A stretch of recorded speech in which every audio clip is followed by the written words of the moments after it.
Sí. Bien. También vamos a comenzar a salir aquí por el...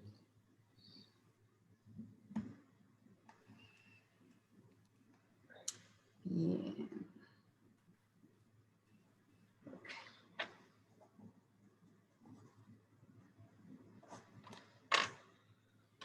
Hola, ¿estoy silenciada? No, Laura pero Craco. hola Laura, ya te silencio. No. Ah. ¿O no?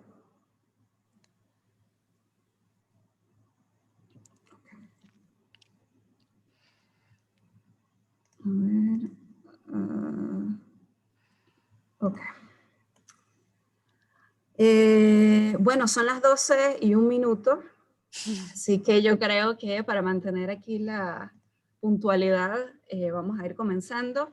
En nombre de los organizadores de este conversatorio, Miguel Vázquez de la Universidad Complutense de Madrid, Manuel Silva Ferrer de Trópico Absoluto y mío del Departamento de Roman Studies en la Universidad de Cornell, le damos a todos la bienvenida a nuestra quinta sesión de este conversatorio sobre Venezuela, que el día de hoy tiene como punto de discusión el trabajo de la doctora Katie Brown sobre El puente es la palabra. Hoy de hecho tenemos algo súper especial, que es que tenemos a las editoras del libro, Kira y Eleonora, que están por aquí, y que agradecemos muchísimo la promoción del evento y el que estén por acá.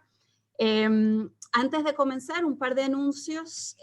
Uno que, gracias al trabajo de Manuel con Trópico Absoluto, tenemos los videos de las conferencias pasadas y están en el canal de YouTube de Trópico Absoluto, así que si se han perdido nuestras conversaciones anteriores, ahí las tienen.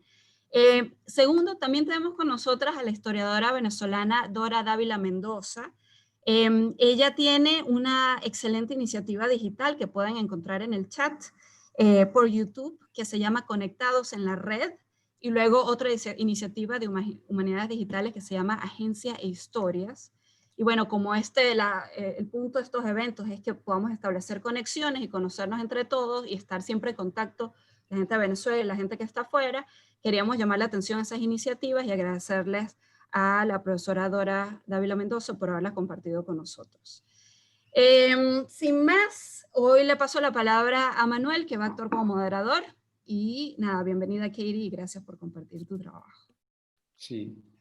Bueno, hola y buenas tardes a todos los que están en América y fin de tarde para quienes estamos en Europa. Bueno, Katie, encantado de verte de nuevo después de hace mucho tiempo que no nos encontrábamos. Voy a presentarla para contarles a todos la modalidad en la que vamos a estar trabajando. Katie va a hacer una presentación de aproximadamente 15 minutos, tal vez 20, no más. Y posteriormente vamos a abrirnos al conversatorio. Lo ideal sería que utilizaran el chat para escribir alguna pregunta, si la tuvieran. Y si tienen algún comentario, pueden utilizar también en el Zoom, indicarlo levantando la mano, e Irina inmediatamente y yo les permitiremos entonces tomar la palabra. Tenemos aproximadamente una hora y media máximo, que es lo que hemos tenido en general, les marco una hora, ¿no, Irina? Para el evento. Entonces, bueno, sin más, voy a presentar a Katie. Irina ya hizo una pequeña introducción, yo la voy a ampliar. Ella es profesora de estudios latinoamericanos y directora del Centro de Investigaciones Latinoamericanas en la Universidad de Exeter, en el Reino Unido. Se especializa en la literatura y cultura visual del siglo XXI, sobre todo en la producción cultural venezolana que ha tenido lugar en el marco de la denominada Revolución Bolivariana. Tiene un doctorado que lo obtuvo en el King College de Londres, donde escribió su tesis precisamente sobre las políticas culturales en el marco de la Revolución Bolivariana y la metaficción en unas novelas venezolanas. Así que Katie se ha convertido en una especialista en el tema de la cultura y la literatura venezolana del siglo XXI, lo cual es muy importante para estas redes que estamos intentando establecer. Ha publicado, por supuesto, a partir de sus investigaciones, una cantidad importante de artículos y de trabajos del cual yo quisiera resaltar dos. Uno es el volumen Crude Words, que se publicó en el año 2016. Y por supuesto, quisiera también mencionar aquí el proyecto que desde el 2019 se llama Pensamiento y Libertad, que junto con investigadores venezolanos del Centro de Investigaciones Populares y la Escuela de Teatro Musical de Petare está poniendo en marcha. Entonces, este proyecto investiga el rol del conflicto en la vida de los jóvenes caraqueños y la utilidad de las artes en este contexto. Así que bueno, sin más, Katie, te doy la palabra. Y bueno, bienvenida a este espacio de Repensar Venezuela. Vale, muchas gracias a Irina, a Manuel y a Miguel y a todos ustedes por esta oportunidad de compartir este espacio virtual y también por su generosidad por permitirme hablar de un trabajo como en construcción, que ya llevo varios años pensando en cómo se habla de la migración y dentro de la migración la identidad, la pertenencia, estas preguntas en la cultura venezolana, pero esto es la primera vez que intento hablar de esta antología. Entonces, mi proyecto de investigación más largo tiene como preguntas claves, cómo se habla de la identidad, la pertenencia y la nación en la producción cultural de la diáspora venezolana, con qué se identifica, cómo se crean nuevas redes de pertenencia y en cuáles características se basan.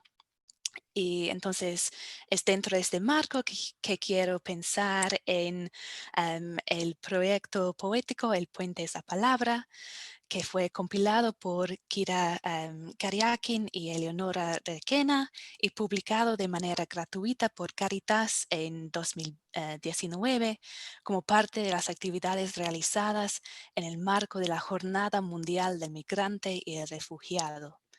Y el libro reúne 101 poetas venezolanos y sé que muchos de estos 101 están aquí hoy, con la meta de visibilizar sus esperanzas, sus dificultades y sus triunfos. Entonces, quiero pensar un poco en cómo se hace eso. En el documento que mandé, mencioné como mis líneas de investigación, sobre todo la tensión entre el nacionalismo oficial y la migración masiva. No voy a repetir eso porque ya tienen el documento. Pero lo más, o si no tienen el documento pueden pedirle a Irina, pero lo más importante dentro de eso para mí es que aunque la identidad nacional se ha politizado, que se ha hecho de la identidad nacional una herramienta política y lo han vinculado, el gobierno lo ha vinculado a la ideología, también debemos reconocer que la identidad es una necesidad psicológica, que es una fuente de pertenencia, de afectos, de fortaleza emocional.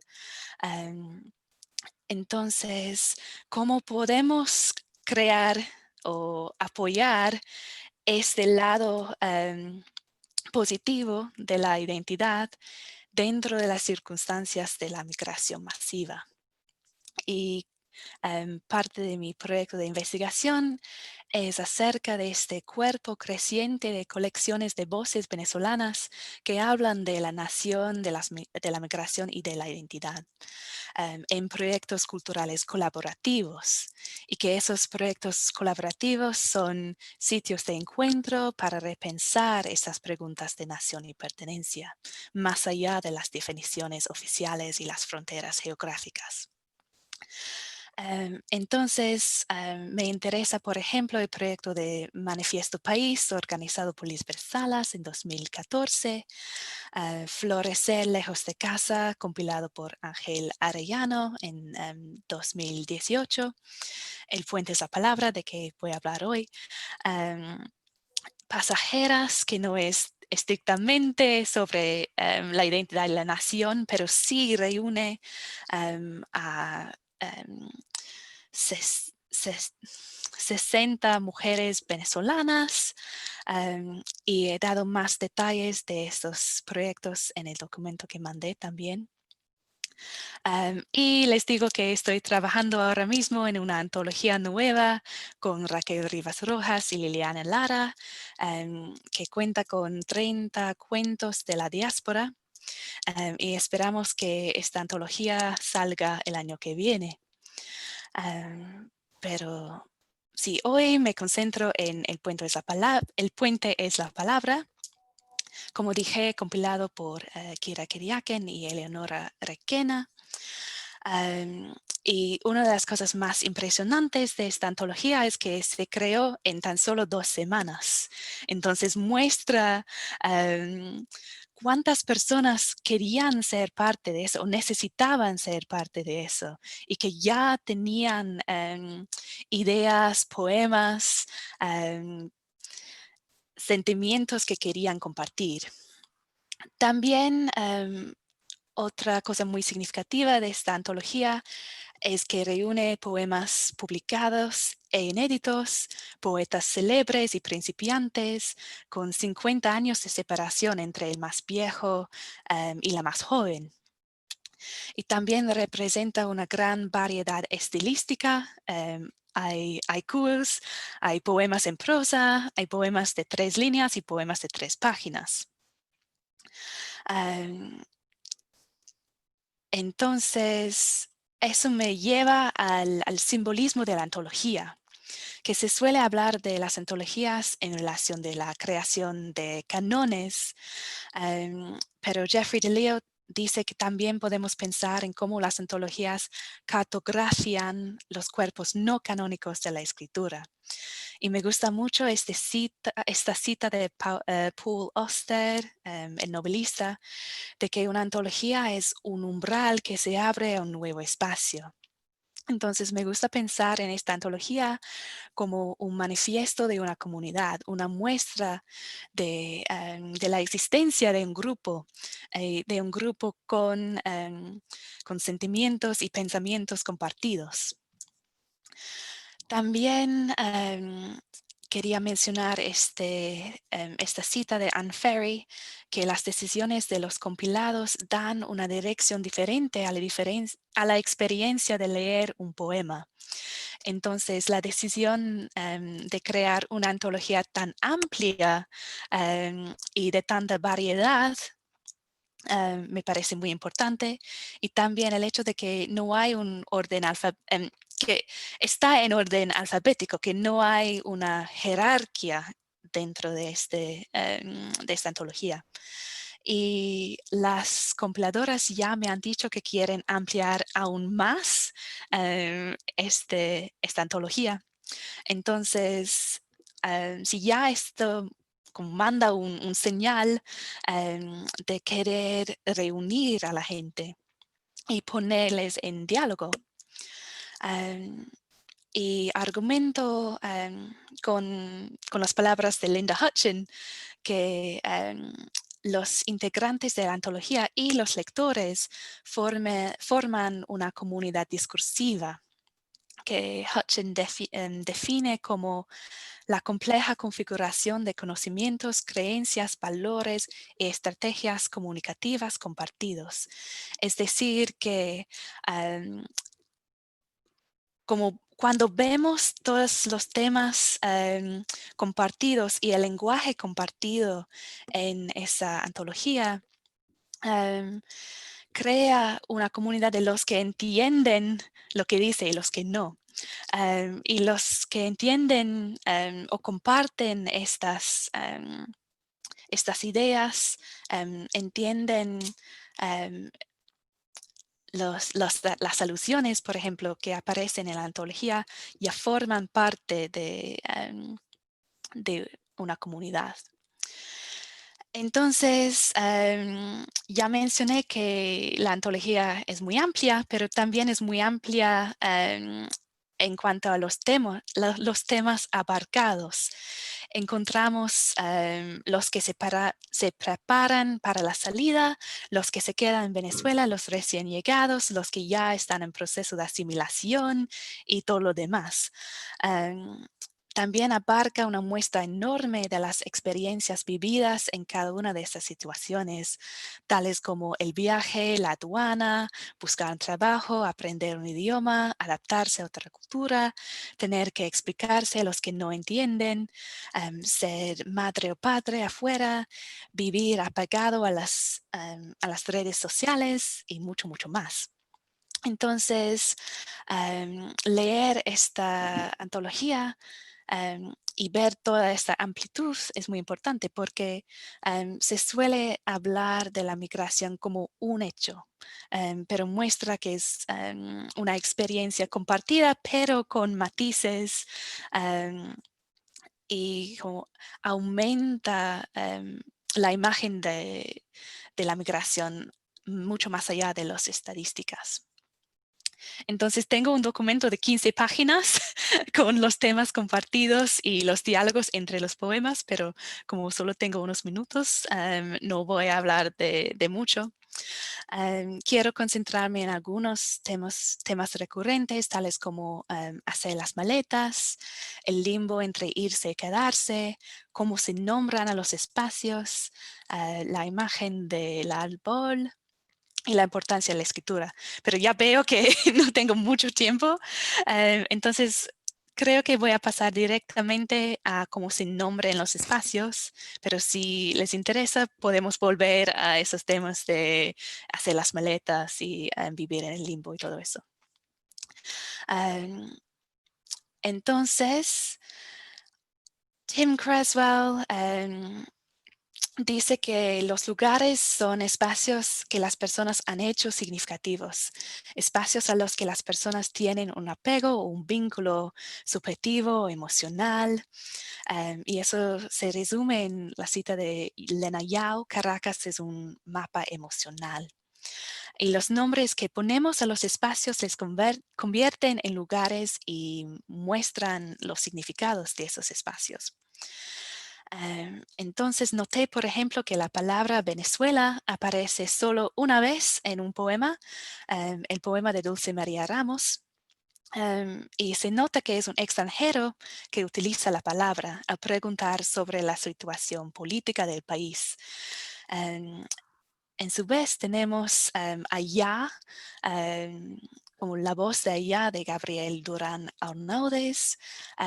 Tenemos a María Gabriela Llovera, que habla de la culpa de no estar ahí, o Blanca Streponi, que dice: allí donde el cielo es más hermoso y la luz más pura y las montañas más verdes. Entonces, al leer la antología ya sabemos qué significa este allá o allí o ahí, sin tener que nombrarlo con su nombre oficial. Y es como todo lo de las emociones, las memorias, las asociaciones como encontrados en esta palabra allá, ahí, ahí. Otra manera de nombrar los espacios que me parece bien interesante es usar las coordenadas. Entonces, tanto Enza García Araiza como César Segovia ponen coordenadas como el título de su poema. Y no voy a intentar leer las coordenadas porque son muy largas. Pero es interesante pensar que esas coordenadas son muy objetivos. No conllevan los significados de un nombre. Solo sabemos dónde están estos lugares si los buscamos. Entonces, ya sea a través de Google, que las coordenadas que utiliza Enza son Puerto de la Cruz, y las que utiliza César Segovia son el aeropuerto de Miami. Entonces, estas coordenadas nos ubican exactamente en el espacio, pero yuxtaponen la dificultad de ubicarse emocionalmente, que eso es mucho más difícil.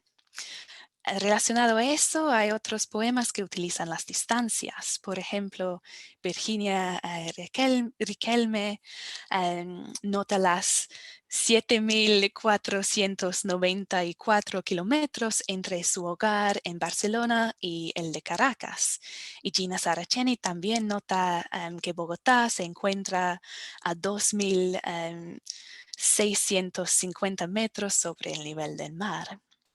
Entonces, también tenemos esta exactitud de espacio y la dificultad de encontrarse en la sociedad.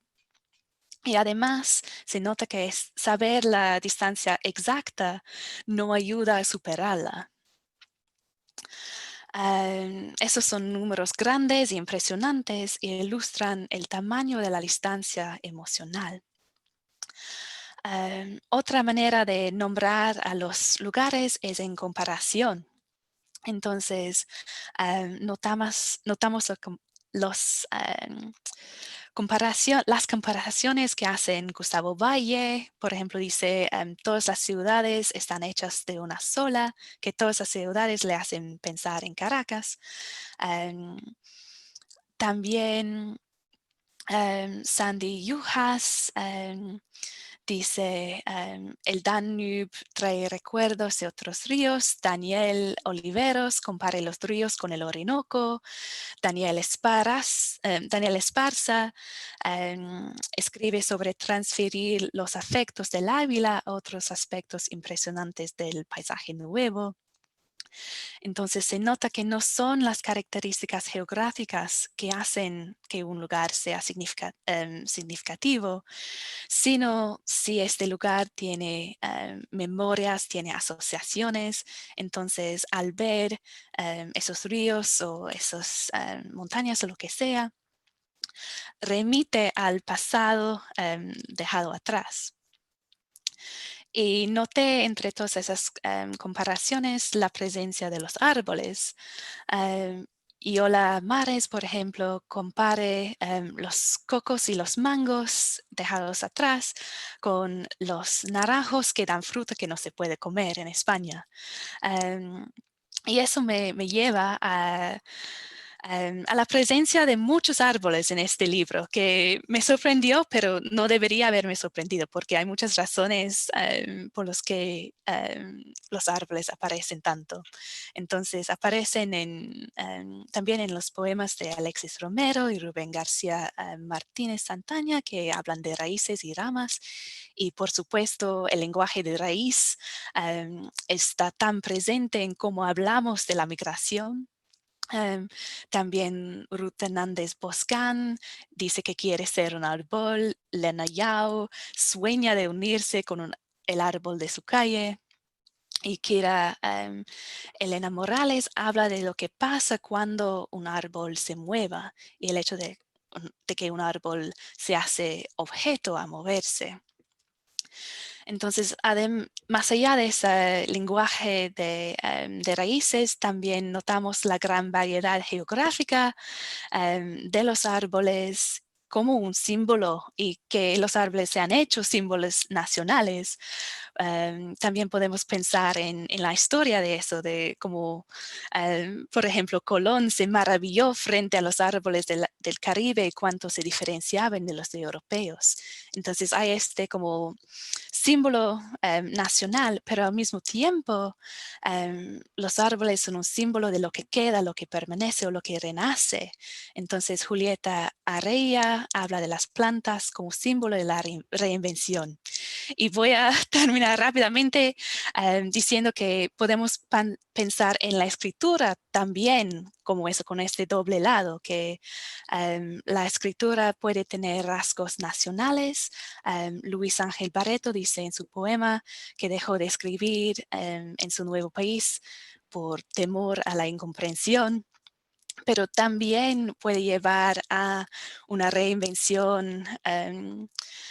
Y Luis Pérez Oramas dice que escribir puede, a través de escribir, puede revivir los recuerdos, las sensaciones.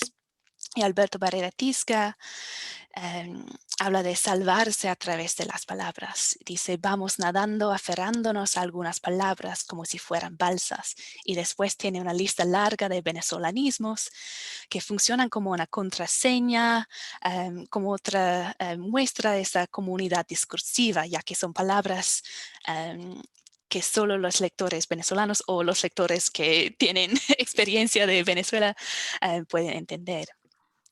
Y eso me lleva a pensar en la tradición poética como un hecho unificador, como Venezuela tiene esa tradición de grupos poéticos que escriben juntos, y cómo la poesía puede ser un motivo de orgullo en circunstancias difíciles. Podemos pensar, como, por ejemplo, en los premios internacionales otorgados a Rafael Cadenas y a Yolanda Pantin recientemente, y cómo se celebró eso dentro de la diáspora. Entonces quiero terminar citando la reseña de Armando Rojas Guardia, quien dijo que el libro mostró que el material antologizable estaba allí disponible para la atención amorosa de los interesados en la poesía venezolana, y esto puede ser un motivo de unirse y de tener orgullo de esa comunidad y la tradición lírica que tiene. Entonces ya me cayó, pero quiero aprovechar el hecho de que tantos poetas y las editoras están aquí para que, si quieren, para que ellas y ellos también hablan de su trabajo. Gracias. Muchísimas gracias, Kate, por tu presentación de tan interesante proyecto. Gracias, por supuesto, a las dos compiladoras que están aquí también acompañándonos. Antes de dar la palabra, voy a aprovechar que tengo el privilegio de estar como moderador, solo para hacer un par de comentarios. A mí me llamaba la atención el número de poetas incluidos en el libro tan grande, que hablaban de la vitalidad, digamos, del campo literario venezolano, en este caso, en el espacio de la poesía. Lo hablaba casualmente, creo que está Luis Miguel Izaba aquí, lo hablaba con él la semana pasada, que me llamaba muchísimo la atención el número de escritores que están haciendo uso de la poesía, bueno, como un espacio de reconstrucción de identidades, reconstrucción de la nación en el campo literario. Y por otra parte, un tema que se ha abordado mucho en los últimos años, que es la idea de la cultura venezolana en este momento, de la producción cultural como una cultura de resistencia. Te quería preguntar si algo de eso en tu intervención, por supuesto, no has podido abordar todos los aspectos que observaste allí, pero ese es un tema que a mí me interesaba porque se ha vuelto, bueno, como un tema recurrente. Incluso Yolanda Pantin, a quien mencionaste, es una de las autoras que ha planteado eso en varias entrevistas y en sus trabajos, ¿no? La idea de la poesía como espacio de resistencia, como espacio de lucha. Recuerdo una cita, no exactamente, pero en lo que ella decía, en la medida en que el gobierno se torna más autoritario, digamos, mi respuesta es poesía cerrada, es decir, a mayores limitaciones a mi espacio de vida, a mi espacio vital, más espacio para la poesía, mayor espacio para la creación literaria. Y quería preguntarte si, además de esos aspectos que tú has mencionado ahora, encontrabas algo de esto en esta antología. Sí, por supuesto que hay una crítica y una crítica muy fuerte en esta antología también, que ya hablé de la amplitud y podemos ver una amplitud también en este como que hay poemas como muy llenas de esperanza, pero también hay mucha crítica. Laura Craco, que sé que está aquí, habla, por ejemplo, de las protestas en Venezuela, que recuerda las protestas y nombra a los jóvenes que murieron en esas protestas. que ya no me acuerdo el nombre porque no puedo encontrar mis notas, pero otra poeta habla de los niños que comen de la basura. Entonces sí, esta antología también sirve como una crítica y una manera de compartir lo que está pasando en Venezuela, aunque los poetas no se encuentran físicamente en Venezuela. Sí. No, sin duda. Yo me refería, por supuesto, al ámbito de la política, pero también la idea de la poesía como espacio creativo, como resistencia, digamos, como espacio de alguna forma de reclusión y de creación de un espacio, digamos, en el que, digamos, el brazo represor o el ámbito de lo político no puede alcanzar del todo, ¿no?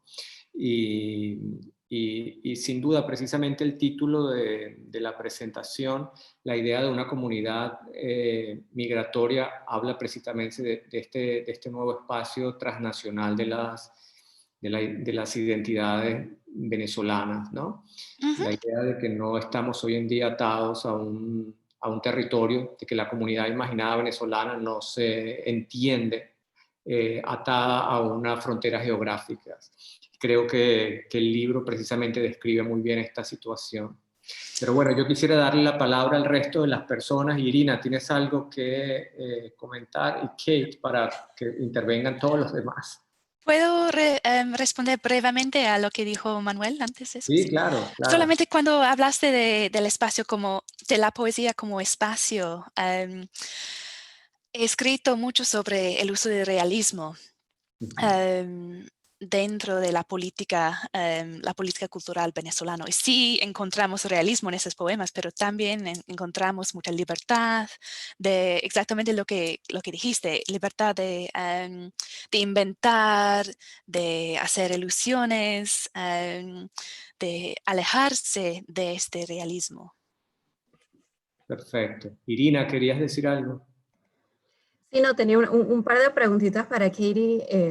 Y antes que nada, felicitaciones a Kira y Eleonora por ese trabajo, porque no me imagino lo que pasa. O sea, es impresionante ver esa cantidad de poetas, increíble, y que se haya publicado de manera gratuita. Me parece que es un gesto realmente muy valioso y que pues creo que todos hemos apreciado mucho.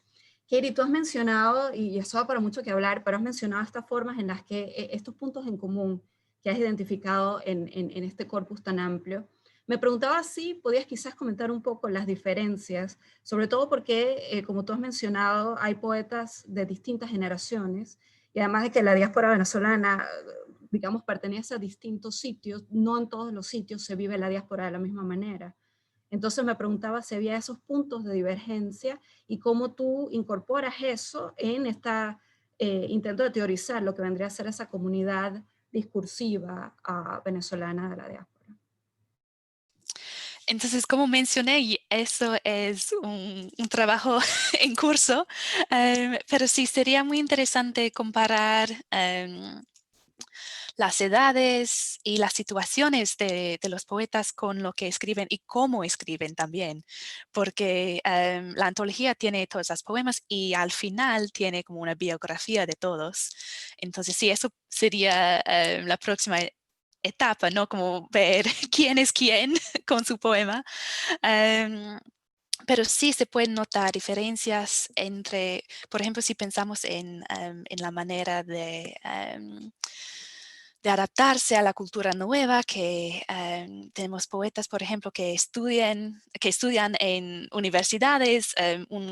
Una poeta hablar de estudiar en la Universidad de Oporto, por ejemplo, y eso conlleva un proceso de asimilación o de adaptación diferente a alguien que busca un trabajo. También tenemos poetas padres o madres que hablan de sus hijos, que eso conlleva algo diferente. Y se ve también una diferencia entre los que han vivido toda su vida bajo el chavismo y los que tienen memorias de la Venezuela de afuera. Pero sí, eso sería un trabajo largo.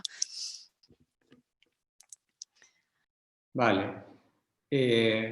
Hay una persona que quiere hacer Laura, quiere hacer una pregunta. Si activas tu micrófono, Laura. Hola. Hola. Hola, sí, te escuchamos. Ok. Mi pregunta es, Katie, en el libro de Government of the Tongue, para mí, Seamus Heaney hace un importantísimo paneo de la escritura en los países del este, de Maldestán, Mislos, Akhmatova, y él de alguna manera, él aparta por un momento la misma perspectiva en relación a la poesía irlandesa y de alguna manera sugiere que esos poetas del este, es decir, que se salen se encierran, se salen y se encierran a la vez en la Torre de Marfil, se salen en el momento en que a través de la poesía alcanzan la libertad y se encierran porque la poesía a su vez se convierte como como un caparazón. Él encuentra en esa poesía algo inédito, algo que va de alguna manera a sacudir la poesía occidental. Incluso se puede ir hasta más lejos, ¿no? Ya desde la cultura clásica, es decir, el rol del poeta en lo político, ¿no? Como instrumento o como opositor, como es el caso de los elegíacos ante el Estado. No sé, me gustaría que nos dieras tu perspectiva en ese sentido en relación a lo que se está haciendo en Venezuela. Gracias. Gracias, Laura. No sé dónde empezar con eso. Tengo que leer este libro, sí, que me parece muy interesante. Ya mencionaste como el rol del poeta como opositor o como apoyador, pero no sé, he abarcado el libro desde otra perspectiva, desde como cómo se habla de la vida, de los sentimientos, de lo íntimo, pero cómo este íntimo puede ser compartida. Entonces, sí, no tengo una respuesta a eso, pero sí tengo que pensar en eso mucho más y leer este libro. Vale. Quisiera leer una pregunta de Eugenia Arria, que dice, en uno de los temas comunes que mencionas en el documento está el espacio urbano vacío y en descomposición. ¿Podrías elaborar un poco más esto? Eugenia está trabajando este tema que también es recurrente en la novela. Gracias, Eugenia, por la pregunta.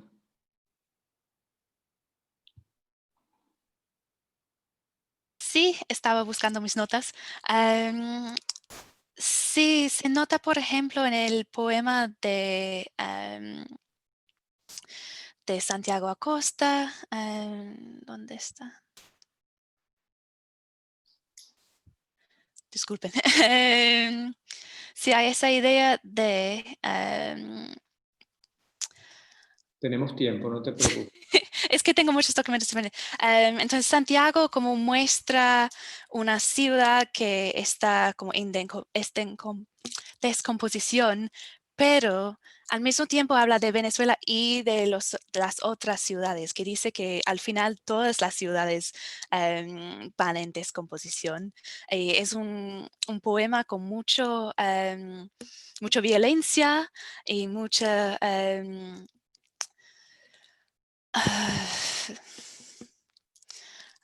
como hay una juxtaposición entre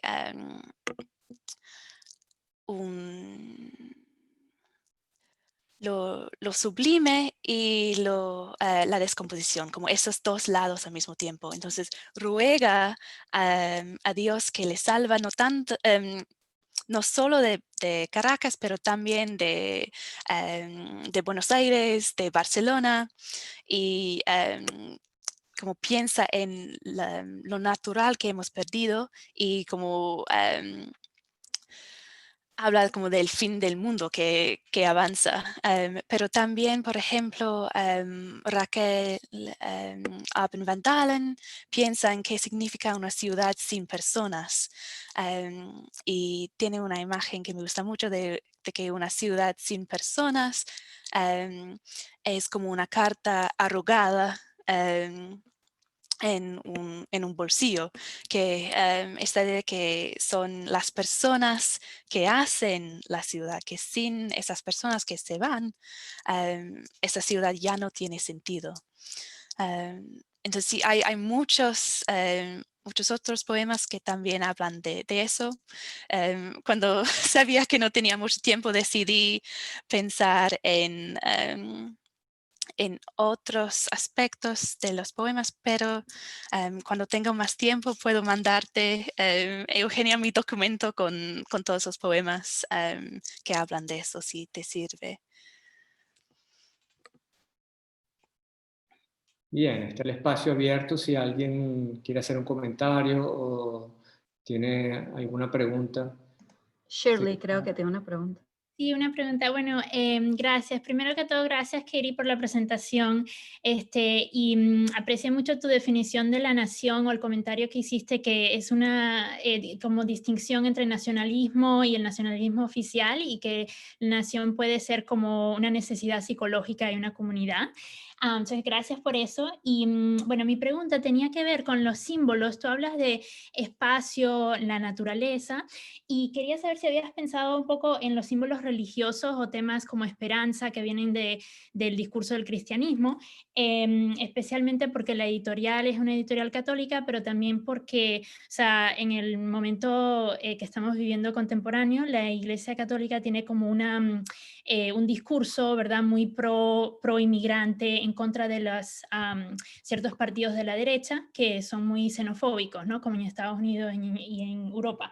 Entonces me pregunto pero si en el nivel del contenido del poemario o el nivel de la forma, tú ves o has pensado en esos símbolos religiosos y cómo se intercalan con otros símbolos, porque, por ejemplo, el poema este de Requiem, estaba pensando que no es solo algo espiritual, sino es una referencia a los muertos, ¿no? Historias, como lo que lo religioso se vuelve concreto, histórico y político. Ya no es algo como una referencia solamente a la tradición cristiana, ¿no? Entonces no sé si habías pensado en eso, pero esa era mi pregunta. Sí, que este poema que acabo de mencionar, que creo que se llama Irse, de Santiago, cosa también es en forma de, ¿cómo se dice prayer? Lo sabía, pero lo he olvidado. Oración. Oración, sí, en forma de oración, pero muy política. Y se habla mucho de la esperanza, pero no noté mucha discusión de la esperanza con un vínculo claro con la religión, que se habla de esperanza mucho más con hacer vínculos con otras personas o mirar cómo la naturaleza se renace, que pensar en la religión. Puede ser allá, pero no lo noté como algo muy fuerte dentro de esta antología. No sé si Eleonora o Kira lo leyeron de una manera distinta.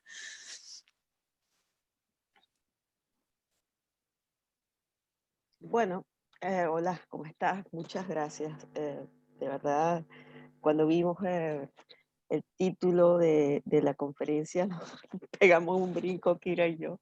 De verdad, no lo esperábamos y para nosotros ha sido muy, muy estimulante, ¿no? Pensando en esa pregunta sobre si hubo algún tipo de aspecto religioso que marcara o definiera los textos o condicionara alguno. También debo decir que, si bien Caritas sirvió como espacio para alojar la antología, de algún modo también para producirla, hubo completa autonomía de parte de quienes compilamos los textos, y también cada uno de los poetas que envió su material fue completamente libre y por eso también digo variado en los temas. Claro, sí hubo em, la condición, por decir de alguna manera, de que los textos rondaran temas que tuvieran que ver con este tópico, pues del éxodo de desarraigo, de la condición de inmigrantes justamente. Y sí, hubo una respuesta rápida de parte de todo el mundo. Pareciera que cada quien tenía ya en su bolsillo un texto para mandar, ¿no? Pero si hay en algún texto algún componente de este tipo religioso, bueno, creo que es independiente del espacio donde está alojada la antología. De hecho, hay temas que de por sí no estarían, vamos a decir, dentro del ámbito de un espacio de, mm, de corte religioso. Por ejemplo, hay un texto que alude a la condición trans de una de sus escritoras, como es el caso de Isa Saturno. Sin embargo, ese texto está allí sin ningún tipo de censura o de condicionamiento. Gracias, Eleonora. Bueno, si alguien más quisiera hacer algún comentario. Sí, Katie. Sí, puedo aprovechar a preguntar a Kira o Eleonora o alguno de los poetas de qué significaba para ellos formar esta antología o ser parte de esta antología. Si quieren. Sí, sería una pregunta interesantísima sobre el tema de la configuración, digamos, de una comunidad migratoria poética, que es el planteamiento en el título de tu presentación. ¿Hay alguno de los poetas que quiera comentar algo al respecto? De los autores. Kira, tienes la mano levantada. Kira, sí. Hola, ¿qué tal? Bueno, en primer término, ratificar lo que dijo Eleonora. Estamos muy agradecidas y, bueno, muy emocionadas que se haya dado este conversatorio y, por supuesto, que le haya llamado la atención a Katy, ¿no? Voy a hacer varios comentarios sobre algunas cosas que dijo ella. En primer término, esta antología, o sea, cuando surgió la idea de esta antología fue en agosto 19 y en octubre 4 la estábamos presentando. Y realmente empezamos la convocatoria fue a principios de septiembre y la respuesta, o sea, teníamos una lista de 130 y tantos poetas que se fue aumentando en la medida que pasaban los días. Eleonora y yo prácticamente no dormíamos y Eleonora, que está en Buenos Aires, vivíamos conectados al WhatsApp para coordinar todas las cosas, ¿no? Pero fue impresionante porque al mandar todo el correo colectivo que mandamos, a la hora ya teníamos el primer texto, que fue el de Graciela Bonet. Y así el mismo día ya teníamos, no sé, 20 y tantos. Fue impresionante.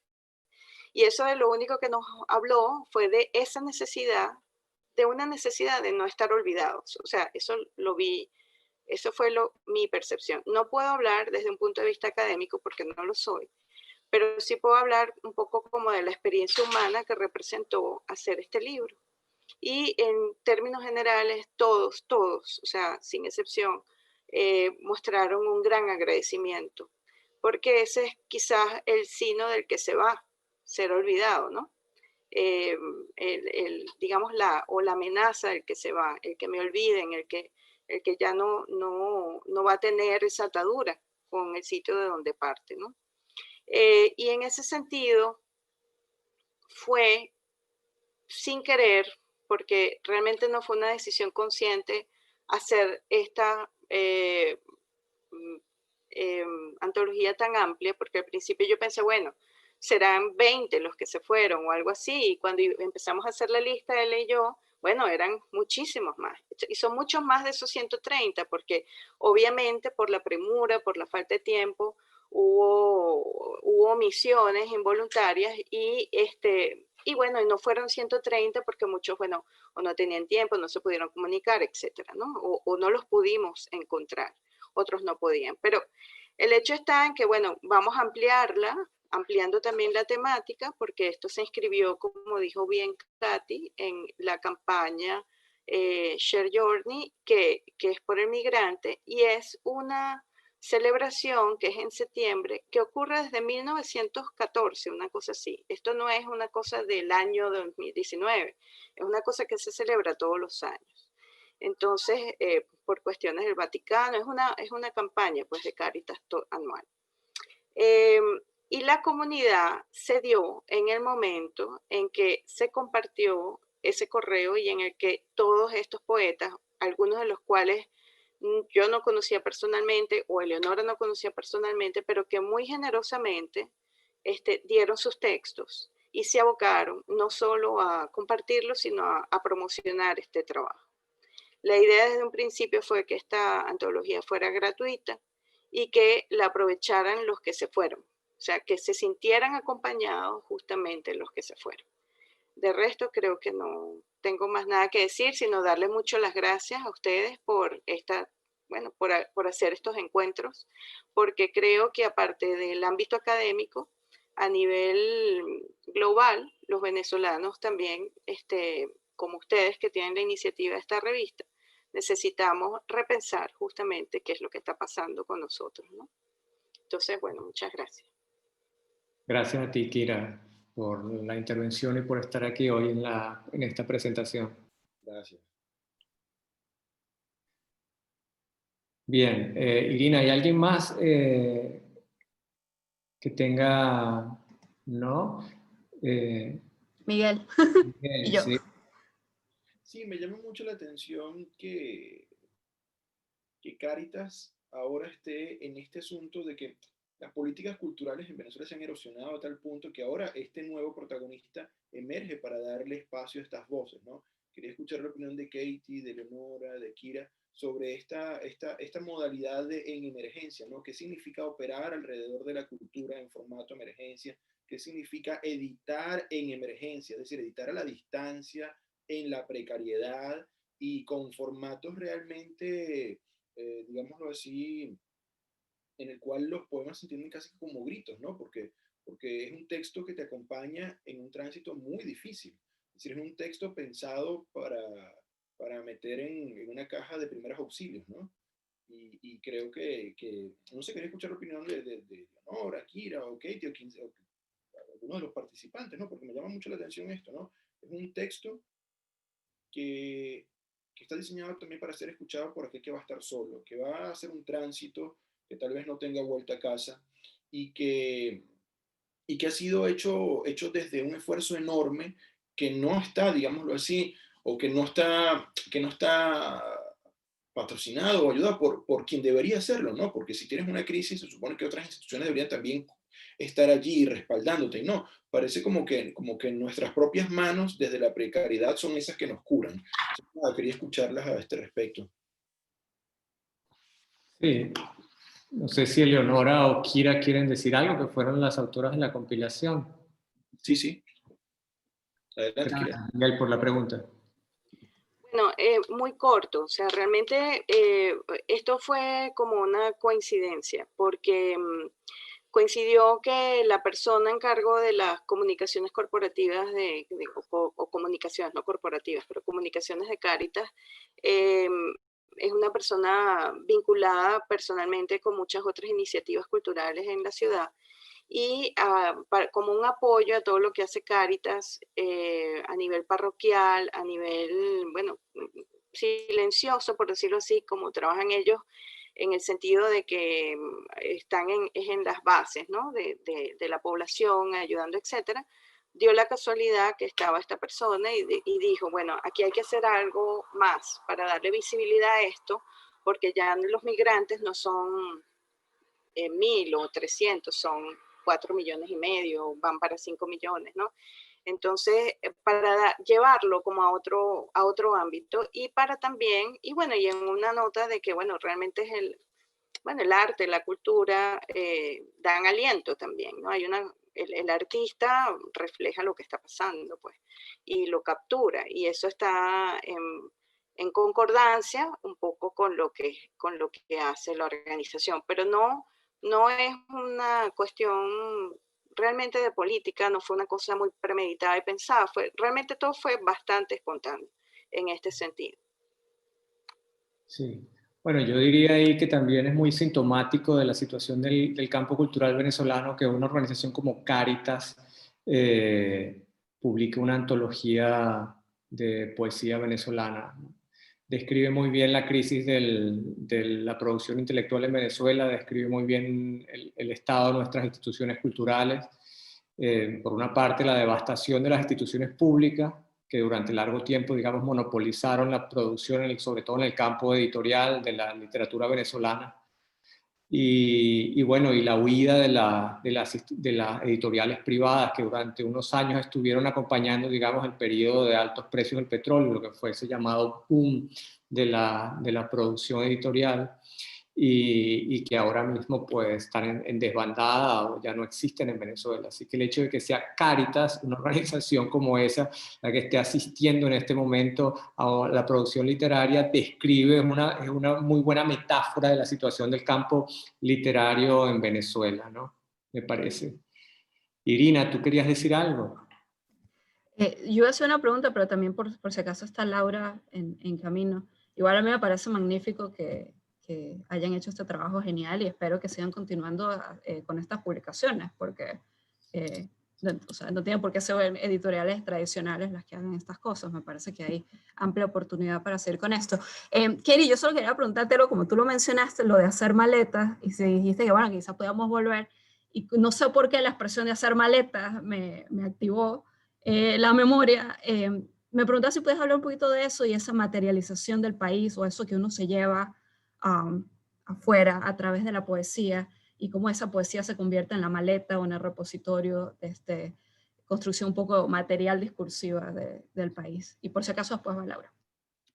Sí, por cierto, que me interesa mucho en cómo se hablan de los objetos y los objetos personales, que ya he escrito sobre una obra de teatro que se llama Ni que nos vayamos, nos podemos ir, que toda la obra es sobre los objetos personales y lo que se lleva y lo que se deja atrás.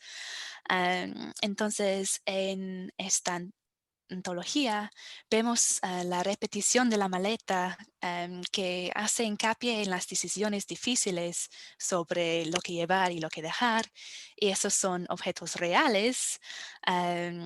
Vemos en el poema de Alida Rivi, por ejemplo, buscar en la casa, salvar lo que es más preciado, pero también decidir qué es más preciado.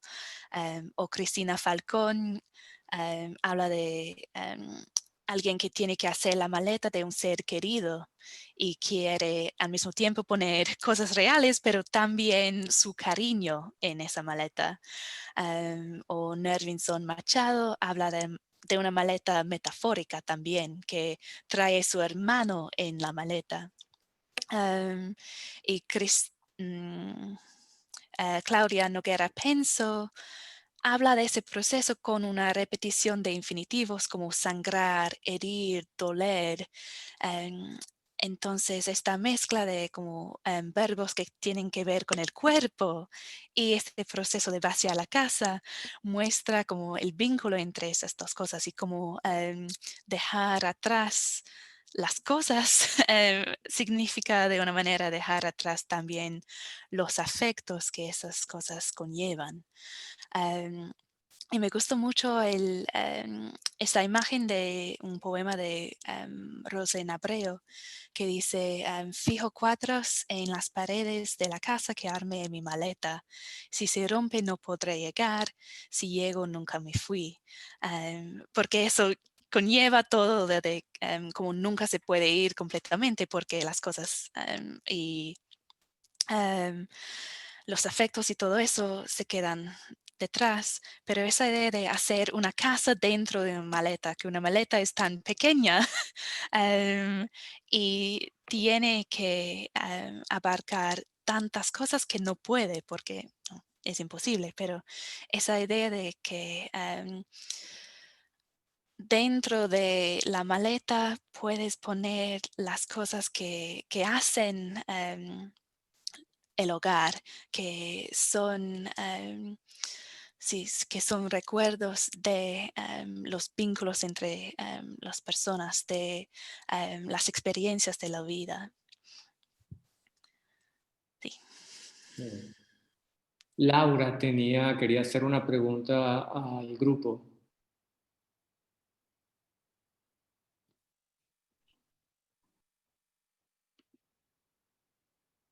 Laura, ¿tienes tu micrófono encendido?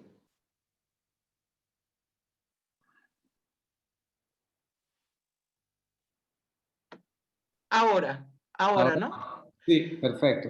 No, es que Miguel usó una palabra clave que fue precariedad. Luego tú hiciste esa acertadísima analogía entre una institución que per se es, digamos, es como Cáritas para asistir al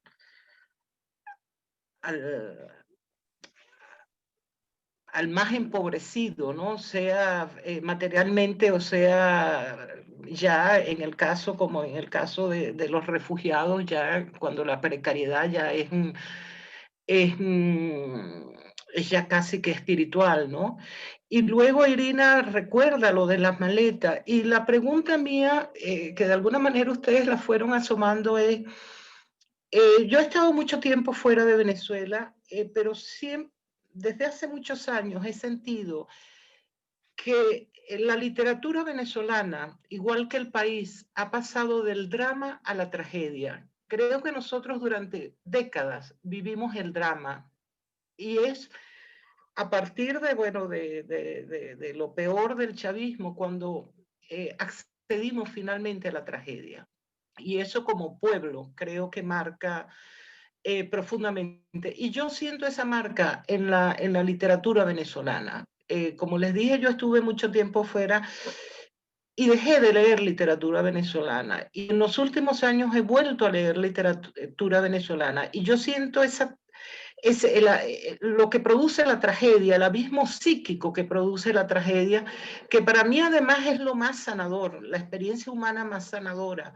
Entonces quería saber un poco si ustedes perciben algo de eso o si eso se debe a que yo estuve mucho tiempo sin leer literatura venezolana y percibo eso.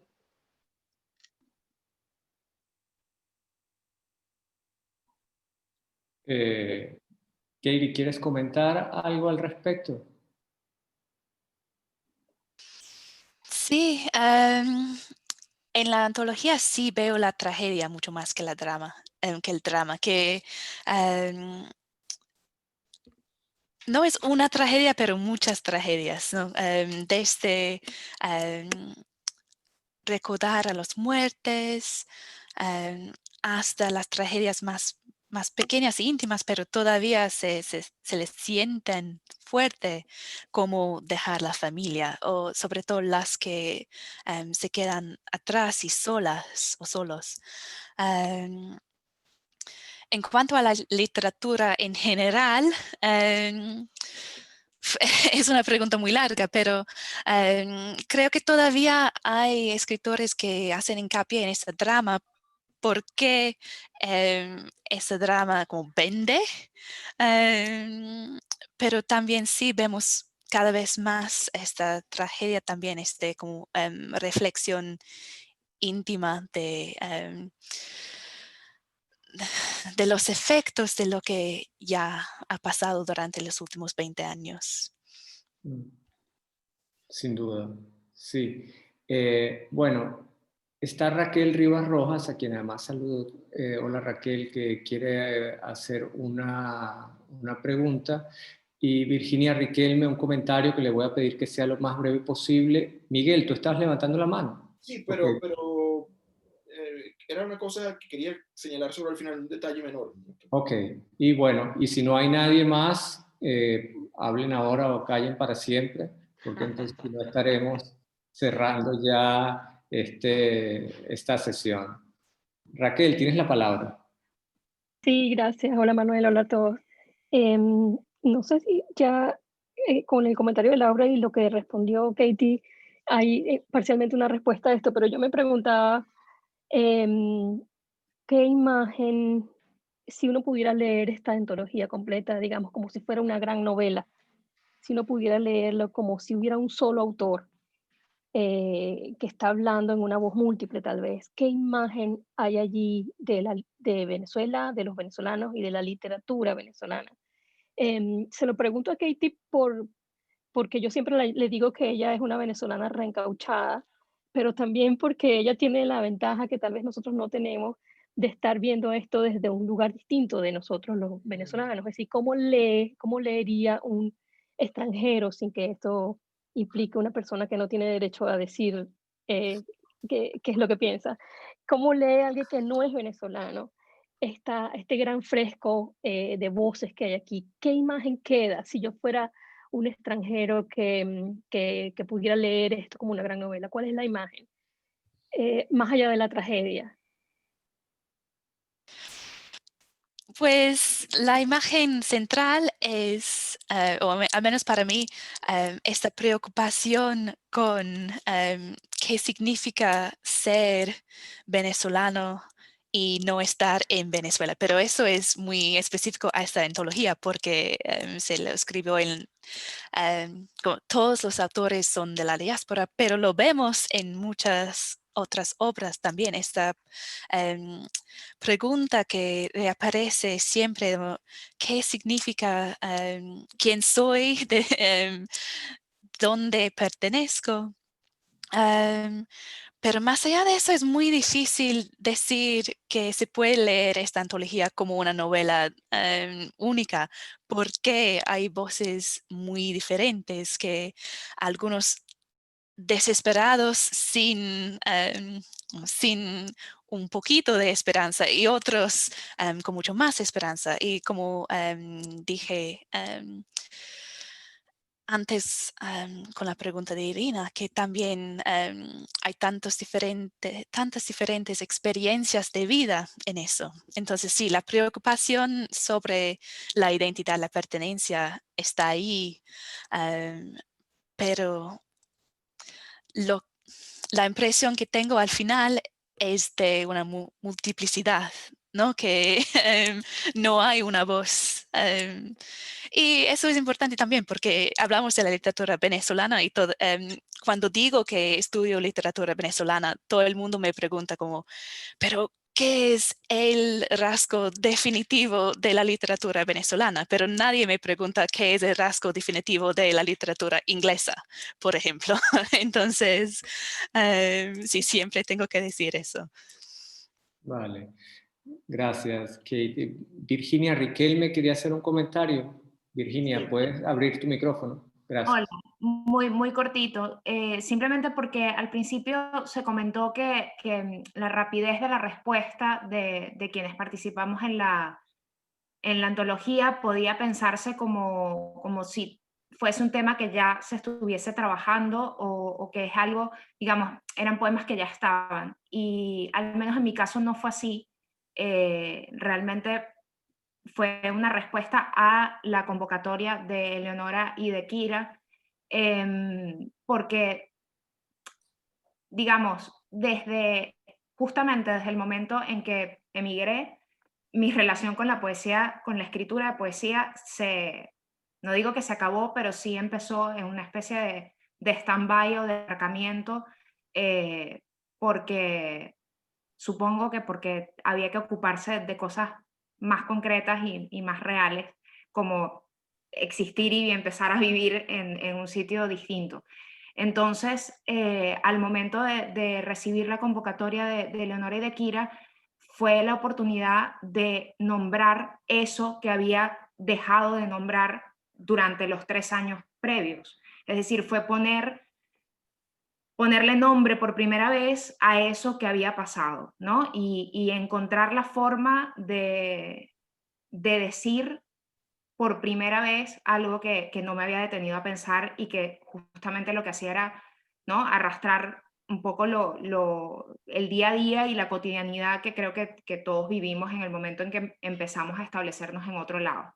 No sé si las personas que tienen mucho más tiempo fuera, su relación era distinta, pero creo que también es un espacio para nombrar por primera vez aquellas cosas que nos están pasando como diáspora. Y bueno, obviamente en eso mi agradecimiento para la convocatoria, con la convocatoria viene desde allí, desde volver a conectar con el poema como una posibilidad para nombrar lo que pasa. Era simplemente eso. Gracias, Virginia. Miguel, para hacer tu comentario y le damos la palabra a Katie para cerrar. Sí, sí, yo pensaba en esta idea sobre la cual reflexionaba Kate, que tenía que ver con el asunto de la ausencia de un rasgo distintivo, ¿no? Y de la idea de querer encontrarlo allí, ¿no? Como esta especie de obsesión académica de en esto quiero algo que yo no busco dentro de mí. Pero que más bien, en vez de buscar un rasgo distintivo, encontrar, bueno, pasan cosas como en la vida, pasan cosas en la literatura venezolana. Y pienso también en la intervención que ha hecho Laura. Y hay una cosa que me llama muchísimo la atención. No hay rasgo distintivo, pero encontramos fenómenos que de pronto aparecen. Yo pienso que nuestra primera experiencia con la tragedia migratoria aparece justamente con el inicio de la nueva Constitución en el año 99, y me refiero a la tragedia de Vargas. Es la tragedia de Vargas la primera experiencia que tenemos de un desplazamiento masivo, de un desprendimiento, de un desgarramiento, donde el hogar ya se pierde y es el propio país el que tiene que recibir a sus propios desplazados sin tener experiencia de qué hacer. Nosotros nos encontramos de la noche a la mañana con una nueva constitución y una nueva experiencia como sociedad que implicaba qué hacer con estas personas que ya no tienen casa, que están a punto, que están en situación de vulnerabilidad completa. Pienso en esto, por ejemplo, pienso en la experiencia, digamos, de los conjuntos, en todos los relatos que uno ha escuchado de esto, ¿no? Mi hermana, por ejemplo, me cuenta muchos relatos. Ya trabajó para UNICEF en Fuerte Tiuna, estuvo allí, la experiencia de cómo hacer la casa en un batallón. Es decir, pasar meses haciendo la casa en un batallón y al final nunca la haces porque no viene otra cosa. Es una experiencia totalmente fragmentaria. Y es en la novela, pensando justamente en lo que decía Laura, es en la novela, me acuerdo en Ljubljana de Sánchez Rugeles, donde aparece la tragedia de Vargas, ¿no? Y donde aparece en la literatura esta nueva dimensión de, bueno, ahora nosotros tenemos que vernos con una tragedia ya material, no solo moral, política, es una tragedia ya muy dura y muy fuerte como fue la tragedia de Vargas. Creo que pensando en lo que decía Laura y en esta imposibilidad de la que señalaba Kate con respecto a encontrar rasgos distintivos, no hay un rasgo distintivo, pero empiezan a aparecer cosas que no estaban antes. Una tragedia que quiebra el antes, que marca un antes y un después en nuestra forma de percibirnos y en nuestra forma de aprender a hablar de lo que significa migrar. Aprendimos desde esa tragedia y ahora estamos viéndonos como esa tragedia se desplaza no dentro de nuestras fronteras, sino fuera de ellas. Solamente eso. Bien. Bien, Kate, tienes la palabra entonces para ir cerrando ya. Pues muchísimas gracias a todas otra vez, que ya dije a Raquel y a Claudia que están aquí que esto es como una fiesta para mí de fin de semana y una celebración de la poesía venezolana. Me gustó mucho lo que dijo Virginia, que noté eso también, que muchos poetas en sus poemas dijeron que habían dejado de escribir, pero por supuesto ya no han dejado de escribir porque escribieron estos poemas. Entonces me gusta mucho esta idea de que la llamada de Kira y L fue un impulso a crear. Y también para cerrar, solo quería decirles que una estudiante mía está aquí y que doy esta antología a mis estudiantes también. Entonces, esta poesía se lee en la universidad aquí en Exeter y que seguiré compartiendo sus ideas también con ustedes. Bien. Kate, muchísimas gracias por continuar trabajando, investigando la literatura venezolana. Gracias por estar hoy con nosotros en nombre de las autoras de todas las poetas que están allí y los poetas que están en esa antología, y por supuesto de Leonora y Kira, y por supuesto en nombre de Miguel y de Irina en el mío propio por acompañarnos en el día de hoy. Yo entonces vamos a ir cerrando. Voy a aprovechar para hacer una cuña de nuestro evento de Repensando a Venezuela, que continúa el próximo viernes, y vamos a cambiar de tema tremendamente. Jennifer Fumayor, de la Universidad del Zulia, va a hacer una presentación cuyo título es El populismo como práctica gubernamental en la Venezuela actual, elementos y referentes teóricos para su estudio. Así que salimos de la literatura y vamos a las ciencias políticas. Espero algunos poetas se animen a acompañarnos también la próxima semana. Los invitamos a todos, y quiero recordarles, Katie, para ti, tus estudiantes también, que las sesiones están siendo grabadas y se encuentran entonces en la página de YouTube de Trópico Absoluto. Bien, muchísimas gracias a todos. No sé si Irina, ¿quieres decir algo, o Miguel, para cerrar? Simplemente muchísimas gracias a todos por participar. Muy contentos de llevar a cabo este diálogo entre poesía y bueno, y múltiples disciplinas, y bueno, nuestra querida Venezuela. Sí. Estos eventos de Repensar a Venezuela también forman parte de esta comunidad migratoria donde estamos todos regados por todas partes, así que creo que se complementa muy bien con la propia antología. Bien, nos despedimos entonces. Hasta la próxima semana. Gracias. Gracias. Gracias. Gracias. Hasta luego.